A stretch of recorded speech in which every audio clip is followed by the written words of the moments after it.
ত্রয়োদশ জাতীয় সংসদ নির্বাচন ঘিরে দেশে বইছে নির্বাচনী হাওয়া। গণসংযোগ করতে দেখা যাচ্ছে বিভিন্ন প্রার্থীদের, কোথাও আবার চলছে চোট ভাঙা গড়ার খেলা। সেই খেলায় শেষ গোল দিয়েছে চরমনায় পীরের দল ইসলামী আন্দোলন বাংলাদেশ।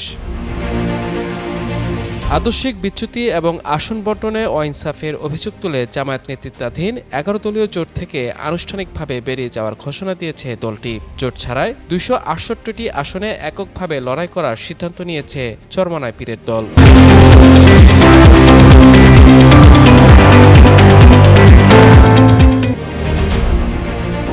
শুক্রবার দলের কেন্দ্রীয় কার্যালয়ে আয়োজিত এক সংবাদ সম্মেলনে ইসলামী আন্দোলনের মুখপাত্র মাওলানা গাজী আতাউর রহমান এ ঘোষণা দেন। জোট ছাড়ার ব্যাখ্যায় জামায়াত ইসলামীর রাজনৈতিক অবস্থানের কড়া সমালোচনা করেছেন তিনি। ইসলামী আন্দোলনের এ নেতা বলেন, জামায়াত আমির ডাক্তার শফিকুর রহমান খ্রিস্টান সম্প্রদায়ের প্রতিনিধিদের আশ্বস্ত করেছেন যে তারা ক্ষমতায় গেলে শরিয়া আইন প্রতিষ্ঠা করবে না। ইসলামী আন্দোলনের মতে যারা প্রধান শক্তি হয়েও ইসলামের আদর্শ ও আইন থেকে দূরে সরে যায় তাদের সঙ্গে পথ চলা সম্ভব নয়।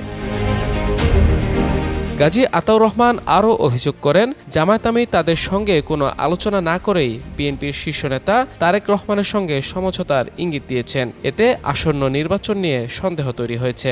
সংবাদ সম্মেলনে জানানো হয়, ইসলামী আন্দোলন মনে করে তারা এককভাবে নির্বাচনে অংশ নিয়ে ইসলামপন্থী জনতার সব ভোট একটি বাক্সে ঐক্যবদ্ধ করতে পারবে। গাজী আতাউর রহমান স্পষ্ট করে বলেন, ইসলামী আন্দোলন নীতি ও আদর্শের রাজনীতি করে এবং ইসলাম প্রতিষ্ঠাকে পবিত্র ইবাদত মনে করে। তাই জোট থেকে সরে আসায় তাদের মধ্যে কোনো হতাশা নেই। এদিকে ইসলামী আন্দোলনের এমন ঘোষণার পর তাৎক্ষণিক প্রতিক্রিয়ায় জামায়াতে ইসলামীর সহকারী সেক্রেটারি জেনারেল এহসানুল মাহবুব জুবায়ের গণমাধ্যমকে বলেন, আসন সমঝোতা, রাজনৈতিক আলোচনা কিংবা পারস্পরিক সম্পর্কের ক্ষেত্রে কোনো পক্ষকেই অসম্মান বা চাপ প্রয়োগ করা হয়নি, বরং সর্বোচ্চ স্বচ্ছতা, বাস্তবতা ও সম্মান বজায় রেখেই সিদ্ধান্ত নেওয়া হয়েছে। এ সময় জামাত আদর্শচ্যুত হয়নি বলেও দাবি করেন তিনি। মাহমুদুর রহমান, যুগান্তর নিউজ।